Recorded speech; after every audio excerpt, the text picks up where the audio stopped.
The sound of a dry branch snapping under tension is often a warning in the deep woods, a signal of movement or a shifting weight.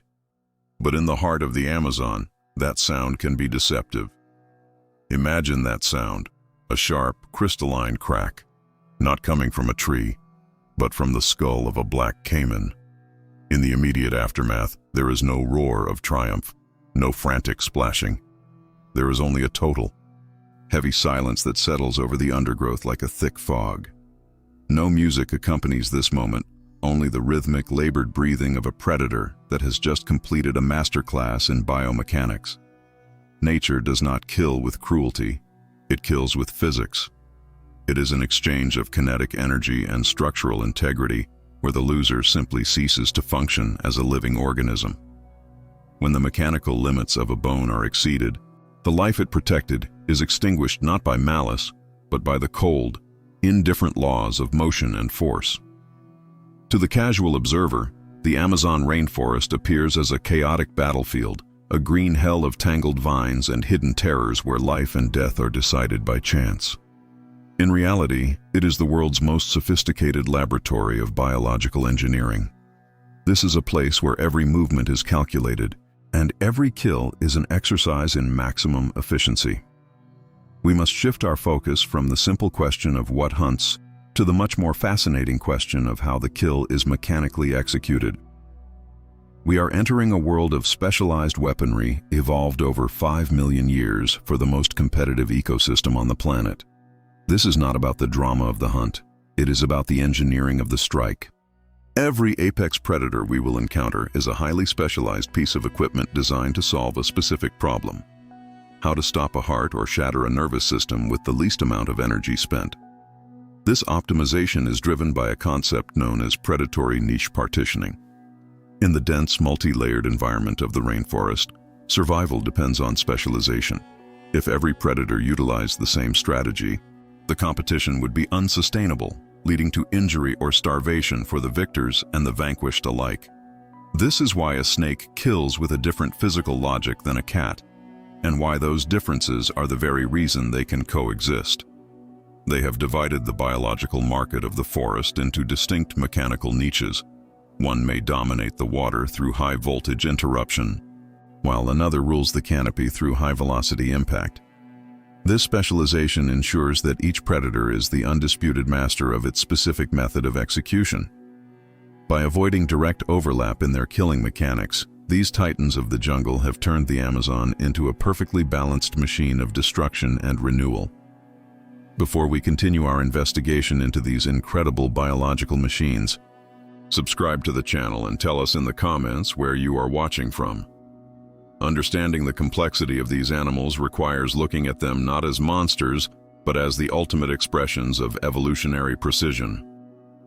Consider the first of these specialized reveals, the harpy eagle. Perched in the emergent layer of the forest, this raptor is a creature of industrial-grade pressure. While other birds of prey might rely on speed or a simple peck, the harpy eagle is built for structural implosion. Its legs are as thick as a human wrist, powered by a complex system of tendons that act like heavy-duty hydraulic cables. When those 5 inches of razor-sharp keratin meet the spine of a primate, the physics involved are staggering. It is a moment where biology meets structural engineering at a terrifying crossroads. We are forced to ask what happens at a molecular level when that much force is concentrated into 4 needles of bone and horn. How does a living creature transform itself into a tool of such devastating mechanical pressure that the very skeleton of its prey fails instantly? This is only the beginning of our descent into the mechanics of the Amazon. As we move from the heights of the canopy down toward the forest floor, we see that the methods of termination only become more specialized, moving from the blunt force of the eagle to the subtle molecular sabotage of the smaller inhabitants. Each layer of the forest reveals a new way for the central nervous system to be bypassed or broken. The engineering of death is the silent engine that keeps the engine of life running in this emerald cathedral. We are moving toward a revelation of how these diverse kinetic philosophies eventually clash in the dark waters of the Amazon, where the rules of engagement change once again and the very concept of power takes on a literal electric meaning. The harpy eagle does not merely grab its prey, it subjects it to a catastrophic failure of structural integrity. There is a misconception that these avian giants use talons to slice through flesh. While the keratin is sharp, the true lethality lies in the mechanical pressure generated by the bird's leg muscles. When a harpy eagle descends from the canopy, it isn't just hunting, it is deploying a biological vice. These talons can exert a crushing force of over 500 pounds per square inch. This pressure is greater than the bite force of a large canine, yet it is concentrated into 4 needle-like points. As the eagle makes contact, a specialized ratcheting mechanism in its tendons locks the talons into place. This is not a voluntary muscle contraction. It is a mechanical lock that ensures the pressure remains constant, even if the bird were to lose consciousness. As the talons sink deep into the torso of a monkey, they do not cause surface wounds. They are designed to reach the internal organs and the spinal column instantly. The force is so immense that it causes structural implosion. Rib cages collapse inward, lungs are punctured by the very bones meant to protect them, and the central nervous system is severed by the magnitude of the squeeze. It is a clean, industrial-grade termination.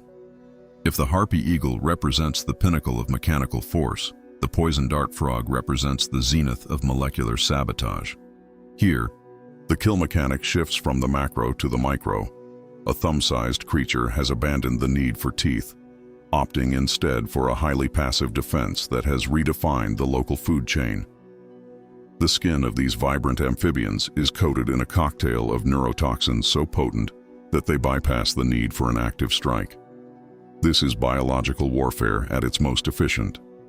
When a predator makes the mistake of tasting one of these frogs, the reaction is instantaneous. The toxins, such as batrachotoxin, work by permanently opening the sodium channels in the victim's nerve cells.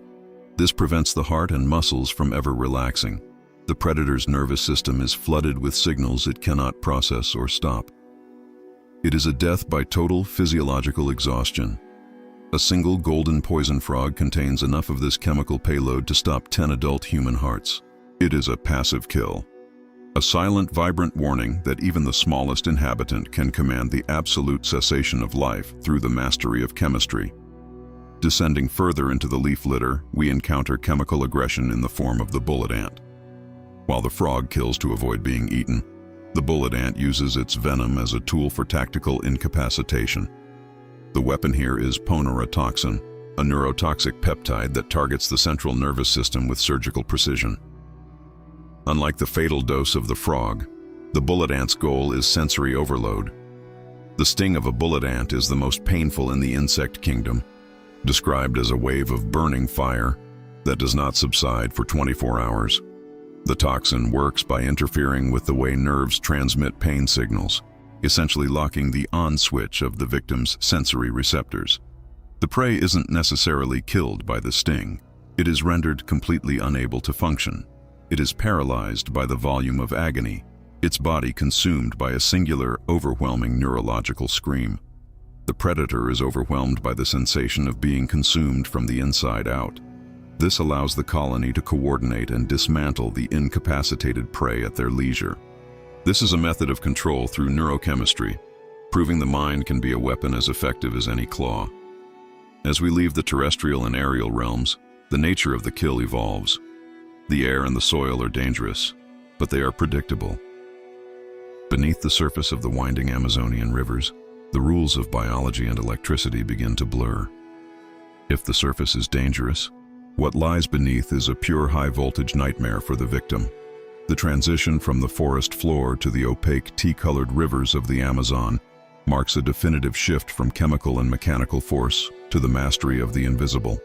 Beneath the surface, the electric eel reigns as a pioneer of biological engineering, utilizing a kill mechanic that transcends physical contact. It does not simply strike. It conducts a remote control takeover of its victim's physiology.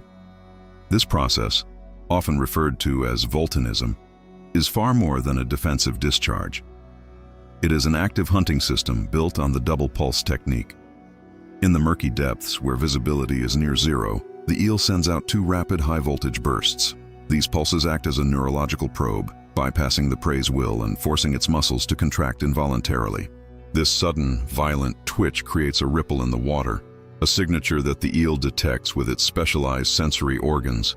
It is as if the eel is shouting into the darkness and waiting for the echo of a muscle spasm to reveal the hidden location of its meal.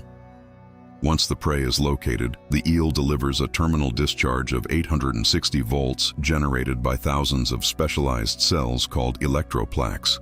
This isn't merely a shock. It is a total takeover of the victim's internal circuitry. The current floods the body, causing every skeletal muscle to lock in a state of tetany. Heart rhythms are disrupted instantly, and the diaphragm ceases to function, leading to respiratory paralysis in milliseconds. The physics of this death are undeniable.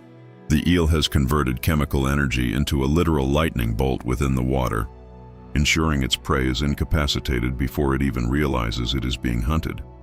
The eel does not need to bite or tear, it simply switches off the life of its target through the mastery of the electron, leaving the prey paralyzed and helpless in the water column.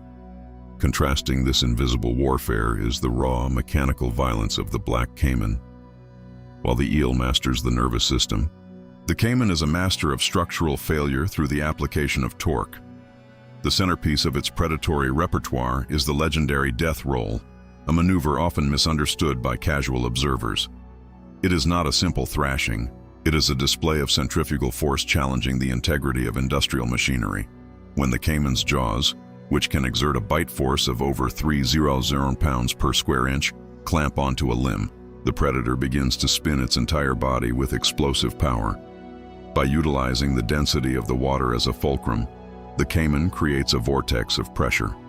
This rotational force dislocates joints and shreds connective tissue along the path of least resistance. It is a systematic dismantling of the skeleton, turning the prey's own body mass against itself in a flurry of scales and churning foam. Supporting this mechanical power is a sensory suite that rivals the most advanced military technology. Along the caiman's jawline are thousands of integumentary sense organs, tiny pits that act as highly sensitive pressure transducers. These sensors can detect the minute vibrations of a struggling fish or the subtle displacement of water caused by a capybara's movement several meters away. In the dark water, the caiman is never blind. It feels the world as a map of pressure and movement. This allows it to position itself with surgical precision before initiating its devastating physical assault. The Amazonian rivers occasionally witness the collision of these two kinetic philosophies. When an electric eel and a black caiman cross paths, the result is a high-stakes demonstration of biological weaponry. The eel's strategy is one of total neurological suppression, while the caiman's is one of physical obliteration. If the caiman strikes first, its massive bite force and rolling momentum can snap the eel's spine in a heartbeat. However, the eel possesses a unique countermeasure. By curling its body around the caiman's head, it can direct its electrical discharge through the caiman's brain with lethal efficiency. This clash highlights the diverse ways evolution has solved the problem of survival in a zero-waste ecosystem. Every move is calculated, every resource is utilized, and every kill is an exercise in absolute efficiency. Yet, as dangerous as these aquatic predators are, the water holds another giant, one that doesn't use teeth or electricity, but the vacuum of life itself. The movement from the river to the forest shadows reveals a predator representing the pinnacle of silent structural efficiency. The green anaconda lacks the high-voltage shocks of the electric eel or the explosive, crushing jaws of the black caiman. Instead, it employs a mechanic often misunderstood as a slow process of suffocation. In reality, the anaconda's kill is a masterpiece called ischemic stroke. When the snake strikes, it is not merely biting, it is anchoring its weight. The backward curving teeth are hooks designed to hold a struggling capybara or deer in place, while the muscular coils, thick as a man's thigh, loop around victims with snare-like speed. As the heavy coils settle, the engineering of the kill begins. The anaconda does not just squeeze with blunt force. It is equipped with sensitive receptors to monitor vital signs through its own skin. With every exhale the victim takes, the snake takes up the slack. But the goal is not to stop the lungs from expanding. It is to increase internal pressure until it stops the heart. This creates a physiological blockade far more lethal than simple breathlessness. Blood can no longer reach the brain or the heart, leading to instant unconsciousness. It is a death of absolute pressure, a systemic shutdown faster than suffocation. The anaconda feels the final, fluttering beats of the heart through its scales, knowing exactly when life has ceased, so it can conserve its own precious energy for the long and arduous process of digestion. If the anaconda represents singular force, the forest floor hides a nightmare of the opposite extreme. The army ant swarm is not a collection of individuals, but a singular superorganism executing subtractive death. The sound of the swarm is a low, rhythmic hiss, the collective friction of a million legs against the leaf litter. The air smells of decay and heat. Moving in a literal and dense river of chitin and mandibles, hundreds of thousands of individuals act as a unified predatory machine. They do not hunt with a singular strike. They hunt through total coverage. Through complex chemical coordination, the swarm can identify and overwhelm prey many times their size, consuming everything in their relentless path. The horror of the army ant kill lies in its relentless systematic nature. When a grasshopper or a nesting bird is caught by the colony, there is no quick snap. Instead, the prey is subjected to thousands of sharp micro-attacks. Each ant uses its mandibles to anchor itself, while others begin the process of removing tissue bit by bit. It is a subtractive process where the victim is literally dismantled while still alive. The chemical pheromones released by the ants ensure the swarm remains focused and relentless, turning a living creature into a skeleton in a matter of minutes. While the anaconda uses the vacuum of pressure, the ants use the power of plurality, proving that in the Amazon, there is no safety in being larger than your attacker if that attacker is legion. The contrast between these two architects of death defines the sheer versatility of the Amazon's biological laboratory. The anaconda is the silent, massive, and solitary engineer of the squeeze, a singularity that ends life by halting blood flow. The army ant is the disciplined army that consumes everything through persistence. Both methods are designed for maximum caloric return with minimum risk to the hunter. They highlight a recurring theme in this competitive ecosystem: the ability to overcome defenses through specialized, non-conventional means, whether it is the bone-crushing and unyielding grip of the serpent or the million-mandibled bite of the swarm. The result is a transaction where life is converted into energy with terrible and terrifying speed. Yet even these methods pale in comparison to the most specialized apex predator in the forest. Everything we have carefully witnessed so far, the shock, the squeeze, and the swarm, is secondary to a hunter that has engineered a way to bypass all external physical defenses entirely.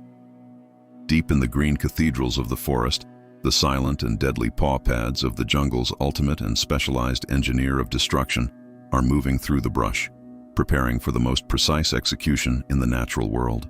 The silence left by the passing of an army ant swarm is soon replaced by a presence that doesn't just dominate the ecosystem, but masters its very physics.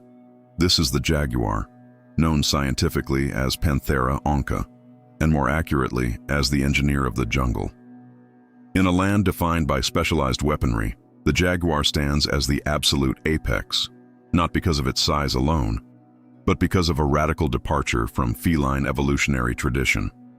While the lions of Africa or the tigers of Asia have perfected the long, suffocating throat grip, a method that requires sustained effort and exposes the predator to potential injury from a struggling victim, the jaguar has engineered a far more immediate and mechanically superior solution.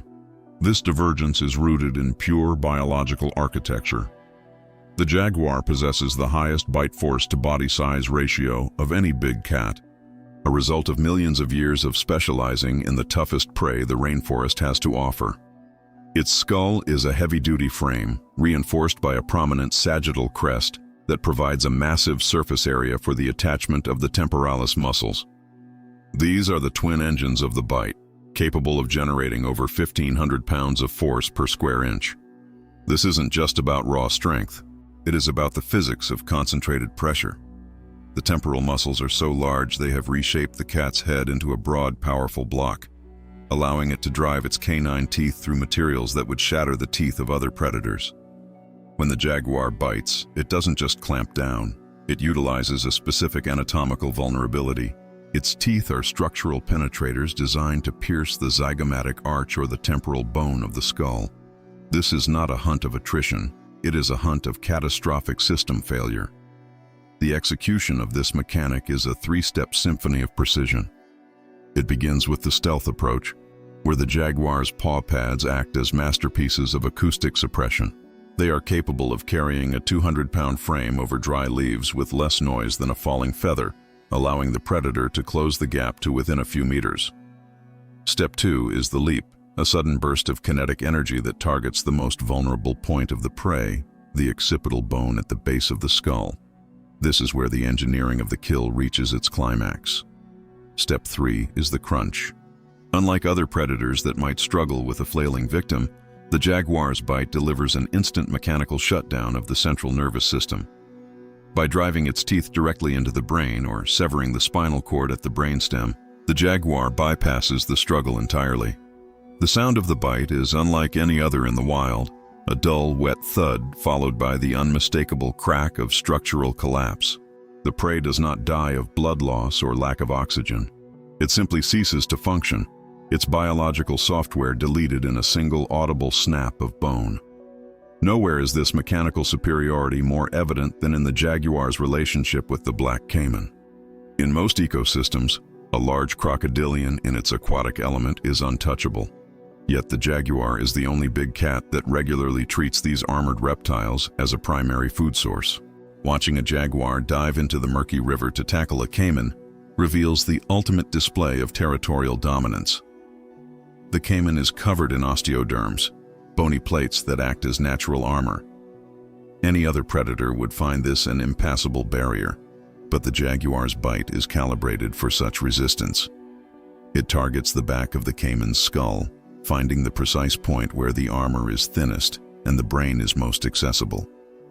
It is a clash of two different kinetic philosophies, the caiman's raw, rolling power versus the Jaguar's focused, piercing precision. The Jaguar wins because it understands the architecture of its enemy. Witnessing a Jaguar emerge from the water with a defeated caiman in its jaws is to witness the triumph of high-end biological engineering. It is a reminder that in the Amazon, strength is secondary to the application of force. The Jaguar does not waste energy on long chases or prolonged struggles. It is the silent auditor of the jungle, identifying the most efficient path to the end and executing it with terrifying grace. This isn't just survival. It is the most beautiful piece of precision engineering on the planet. But as we look at this masterpiece of biological weaponry, a deeper question emerges. Is this sequence of shocks, squeezes, and skull-crushing bites merely a display of violence, or is it something far more profound? We must ask if the efficiency of these kills reveals the true nature of the ecosystem itself, leading us toward a final understanding of why this laboratory of death exists. The Jaguar's final, decisive snap of bone is more than a simple end.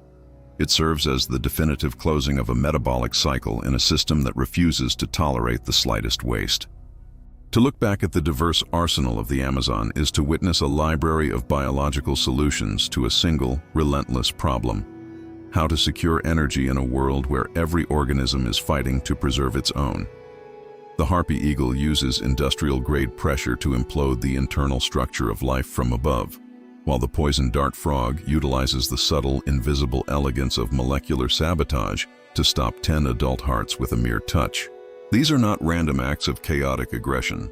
Instead, they are calculated movements in a grand game where the currency is calories and the stakes are existence itself. Nature, in its cold and calculating brilliance, has evolved these methods to minimize the energy cost for the predator. In a landscape as competitive as this rainforest, a minor injury is often a death sentence.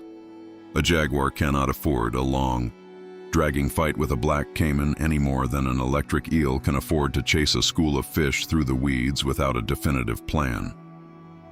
By utilizing high-voltage remote control, the eel removes the exhausting need for pursuit, turning the water itself into a weapon. By employing the ischemic stroke, the green anaconda ensures that its prey is incapacitated long before it can fight back with claws or teeth, bypassing the danger of a prolonged struggle. The mechanics of the kill, the shock, the squeeze, the swarm, and the puncture, are all designed to end the struggle before it truly begins. This is the engineering of safety as much as it is the engineering of destruction. Ecologists often describe the Amazon as a zero-waste system, and the predators are the primary engineers behind this incredible efficiency. Every kill is executed with a surgical speed that borders on professional detachment. This is a survival trait, not a choice. The faster the kill, the less time there is for the metallic, iron scent of blood to travel through the thick, humid air, and the less opportunity there is for a rival predator or an opportunistic scavenger to intervene and steal the hard-earned prize. The engineering of death is not a byproduct of inherent cruelty, but the very mechanical mechanism that keeps the engine of life running smoothly. If the predators were less efficient, the delicate balance of the forest would collapse under the weight of wasted resources. Every ounce of flesh is accounted for, and every drop of energy is recycled into the next generation. We must learn to set aside human projections of morality when we look into the golden eyes of the jaguar or the lidless stare of the anaconda. They do not hate their prey, nor do they find joy in the kill. They are merely high-performance components of a biological machine refined for 5 million years. This perfection is the result of a brutal filter where only the most effective hunters survive to pass on their genetic code. The Amazon is a masterclass in optimization, proving that in the natural world, the only thing more dangerous than a weapon is the wisdom of how to use it with singular focus. It is a world where the physics of the bite and the chemistry of the sting are the only laws that hold authority. As we leave the humid canopy and the murky rivers, we realize that these principles of physics are universal. The need for pressure, force, and chemical dominance does not end at the shoreline. As we consider the vast, crushing darkness of the deep-sea trenches, we find that the rules only become more extreme. In those depths, pressure is the primary weapon of existence. But for now, we remain in the green heart of the world, acknowledging the masters of the niche. In the Amazon, the only thing more dangerous than being hunted is being hunted by something that has spent 5 million years perfecting the way you end.